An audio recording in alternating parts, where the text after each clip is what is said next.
Hello friends, welcome to Indian study पर आपका स्वागत है। दोस्तों, आज की इस वीडियो में हम आप लोगों के लिए यूपी जेल वार्डर के लिए जीके का टेस्ट लेकर के आए हैं, जो कि आपके आने वाले एग्जाम्स के लिए बहुत ही ज़्यादा इंपॉर्टेंट है। तो वीडियो को एंड तक जरूर देखिएगा, क्योंकि लास्ट में मैं आपसे क्वेश्चन भी पूछूंगा और उसका आंसर आपको कमेंट बॉक्स में बताना होगा। तो चलिए दोस्तों, स्टार्ट करते हैं और देखते हैं पहला क्वेश्चन। पहला क्वेश्चन है आपका कि भारत में चार बाग शैली का प्रथम मकबरा कौन सा था, ये हमसे पूछा गया है। तो भारत में चारबाग शैली का प्रथम मकबरा जो है ये हुमायूं का मकबरा था। पहला ही ऑप्शन करेक्ट है। पितृदुरा का आरंभ किसने किया था? पितृदुरा या पितृदुला शैली वाद बराबर में है। तो इसका आरंभ किसने किया था? तो इसका आरंभ किया था आपका जहांगीर ने। पहला ऑप्शन बिल्कुल करेक्ट। ब्लीचिंग पाउडर निम्नलिखित में से किसे गुजार कर तैयार किया जाता है? तो ब्लीचिंग पाउडर तो निम्नलिखित में से किसे गुजार कर तैयार किया जाता है? बुझे चूने पर से क्लोरीन को। पहला ही ऑप्शन करेक्ट। भोपाल गैस त्रासदी के दौरान कौन सी गैस निकली थी? जल्दी बताइए। भोपाल गैस त्रासदी अच्छा कब हुई थी, ये हमें बताना जरा। इसका ईयर कौन सा था, कौन से साल हुई थी? तो कौन सी गैस निकल रही थी? Methyl isocyanide. मिथाइल आइसोसाइनाइड, यानी कि इस क्वेश्चन का कौन सा चौथा ऑप्शन बिल्कुल करेक्ट है। नेक्स्ट क्वेश्चंस की तरफ चलते हैं। नेक्स्ट क्वेश्चंस आपके सामने, राष्ट्रीय वनस्पति के उद्यान कहाँ पर स्थित है? तो ये कहाँ पर स्थित है? ये कोलकाता में स्थित है। दूसरा ऑप्शन बिल्कुल करेक्ट। अक्टूबर और नवंबर के महीने में कहाँ अधिक वर्षा होती है? अक्टूबर और नवंबर के महीने में। तो कोरोमंडल तट पर वर्षा होती है अक्टूबर और नवंबर के महीने में। चौथा ऑप्शन करेक्ट। निम्नलिखित में से किसे प्रकृति का रडार माना जाता है? इंपॉर्टेंट क्वेश्चन है। प्रकृति का रडार किसे माना जाता है? तो किसे माना जाता है? तो आपका सही आंसर हो जाएगा, देखो वैसे अगर हम बात करें तो चिमगादड़। चिमगादड़ को हम प्रकृति का रडार कहते हैं, ठीक है। लेकिन चमगादड़ तो ऑप्शंस में है नहीं है, तब आप प्रायोरिटी देंगे कबूतर को। तो दूसरा ऑप्शन बिल्कुल करेक्ट। नेक्स्ट क्वेश्चन, शिक्षा के 10+2+3, यहाँ पर हाई स्कूल, इंटर और ग्रेजुएशन से मीनिंग है 10+2+3 की, ठीक है। पैटर्न के लिए सर्वप्रथम सुझाव किसने दिया था? तो ये जो सुझाव है ना, ये कलकत्ता विश्वविद्यालय आयोग 1917 से 99 के बीच दिया गया था। तीसरा ऑप्शन आपका बिल्कुल करेक्ट। तीर्थकर महावीर की माता कौन थी? तो महावीर की माता का नाम क्या था? त्रिशला। दूसरा ऑप्शन बिल्कुल करेक्ट। सुल्तान कीमत या संतुलन कीमत वह कीमत है जब संतुलन कीमत वह कीमत है जब पूर्ति और मांग बराबर में हो। चौथा ऑप्शन करेक्ट। पानीपत की तीसरी लड़ाई किस वर्ष में हुई थी? तो पानीपत की जो तीसरी लड़ाई है ये 1761 में हुई थी। कब हुई थी? 1761 में। टीपू सुल्तान की मृत्यु 1799 में कहाँ पर हुई थी? तो कहाँ पर हुई थी आप सभी लोग जानते हैं, श्रीरंगपट्टनम में। तीसरा ऑप्शन करेक्ट। आनंद भवन स्थित है कहाँ पर? जल्दी बताइए, आनंद भवन कहाँ पर स्थित है? तो आनंद भवन जो है ये इलाहाबाद में स्थित है। पहला ऑप्शन करेक्ट।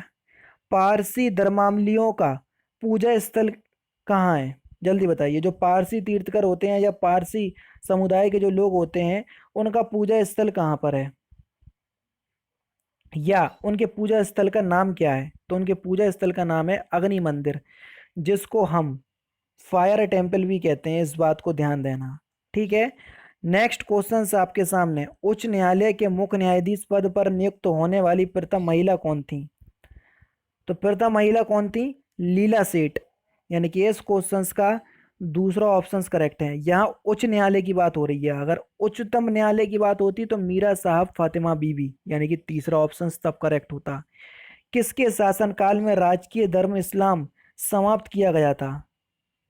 जल्दी बताइए, किसके शासनकाल में राजकीय धर्म इस्लाम समाप्त किया गया था? तो सही आंसर हो जाएगा आपका अकबर। आप सभी लोग जानते हैं कि अकबर एक नया धर्म चलाना चाहता था, दीन ए इलाही धर्म। इस धर्म को सबसे पहले बीरबल ने अपनाया था, ठीक है ना। तो ये सारी चीजें आपको पता होना चाहिए। अब तक भारतीय रुपए का कितनी बार अवमूल्यन किया जा चुका है? तो कितनी बार किया जा चुका है? 3 बार। तीसरा ऑप्शन आपका बिल्कुल करेक्ट। सर्वाधिक सघन खेती प्रचलित है किस क्षेत्र में या किस देश में? सर्वाधिक सघन खेती, तो ये जापान में प्रचलित है। चौथा ऑप्शन करेक्ट। भारत में किसे बैंकों का बैंक कहा जाता है? जल्दी बताओ, सिंपल क्वेश्चंस। तो बैंकों का बैंक किसे कहा जाता है? भारतीय रिजर्व बैंक को। पहला ही ऑप्शंस करेक्ट है। और रिजर्व बैंक की स्थापना कब हुई थी? 1935 में। राष्ट्रीयकरण कब हुआ था? 1949 में। तो ये सारी चीजें पता होना चाहिए। उत्तर प्रदेश में बौद्ध एवं जैन दोनों धर्मों की प्रसिद्ध तीर्थ स्थली का नाम क्या है? तो क्या नाम है? कोसाम्बी। दूसरा ऑप्शन करेक्ट, बता भी चुका हूं मैं कई बार। भारत में प्रथम खुला विश्वविद्यालय कहाँ पर स्थित है? खुला विश्वविद्यालय का मतलब ओपन यूनिवर्सिटी से है। तो कौन सा है? नई दिल्ली में। यानी कि इस क्वेश्चन का चौथा ऑप्शन करेक्ट। कौटिल्य चाणक्य किसका प्रधानमंत्री था? कौटिल्य चाणक्य विष्णुगुप्त ये सभी एक ही व्यक्ति के नाम है। तो ये किसका प्रधानमंत्री था? तो ये चंद्रगुप्त मौर्य का प्रधानमंत्री था। दूसरा ऑप्शन करेक्ट। अमरनाथ गुफा स्थित है कहाँ पर, किस राज्य में? जल्दी बताओ, अमरनाथ गुफा। तो ये जम्मू कश्मीर राज्य में स्थित है। तीसरा ऑप्शन करेक्ट। जबकि जो केदारनाथ है वो उत्तराखंड में है, क्योंकि वो भी काफ़ी प्रचलित रहता है, इसलिए मैंने आपको बताया, वो आपसे एग्जाम में कई बार पूछा जाता है। निम्नलिखित में से किस नदी को उड़ीसा का शोक कहा जाता है? तो उड़ीसा का शोक किस नदी को कहा जाता है?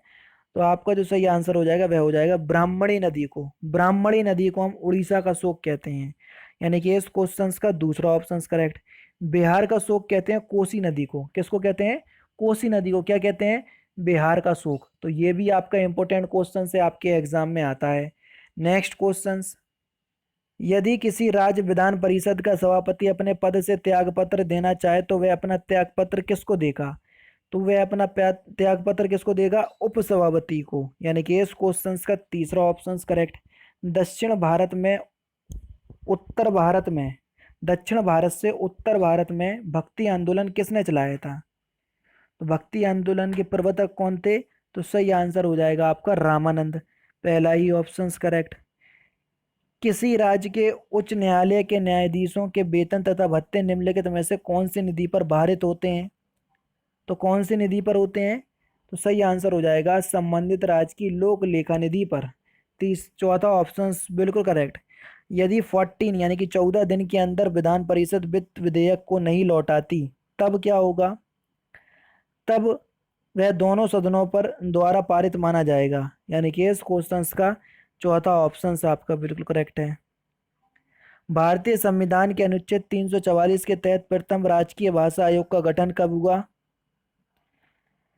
तो प्रथम राजकीय भाषा आयोग का जो गठन है अनुच्छेद 344 के तहत कब हुआ था? तो ये हुआ था आपका 1955 में बीजी खेर की अध्यक्षता में। दूसरा ऑप्शन करेक्ट।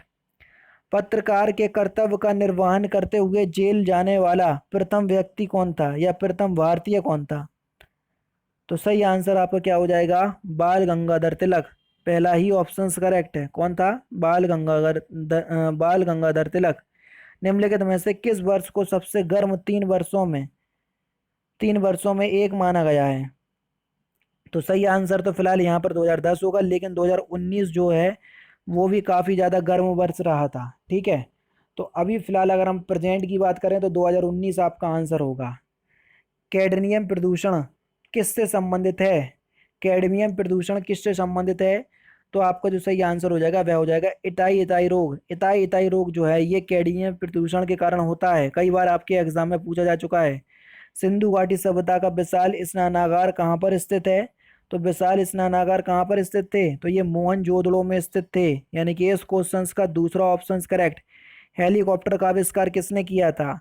तो देखो, अगर हम बात करें हेलीकॉप्टर की तो हेलीकॉप्टर का जो आविष्कार है ये ब्रिकवेट ने किया था। किसने किया था? ब्रिकवेट ने।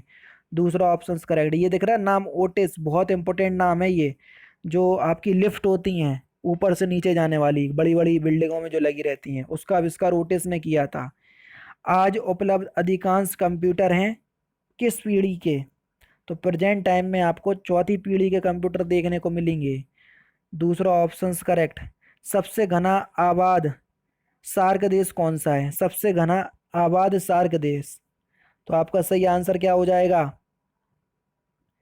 वह हो जाएगा बांग्लादेश। चौथा ऑप्शन करेक्ट। यहाँ पर जनसंख्या ज़्यादा से नहीं हो रही, घना आबाद यानी कि जनसंख्या घनत्व सबसे ज़्यादा किस सार्क देश का है? तो है बांग्लादेश। और लास्ट क्वेश्चन है, राजपूताना के निम्न राज्यों में से किस एक ने अकबर की संप्रभुता स्वीकार नहीं की थी। तो इस क्वेश्चन का आंसर आप मुझे कमेंट बॉक्स में बताएंगे, इंपॉर्टेंट क्वेश्चन है। तो दोस्तों ये थे जीके के क्वेश्चंस जो कि मैंने आज की इस वीडियो में आपको कवर करवा दिए। अगर आपको वीडियो अच्छी लगे तो वीडियो को लाइक और शेयर जरूर कर दीजिएगा।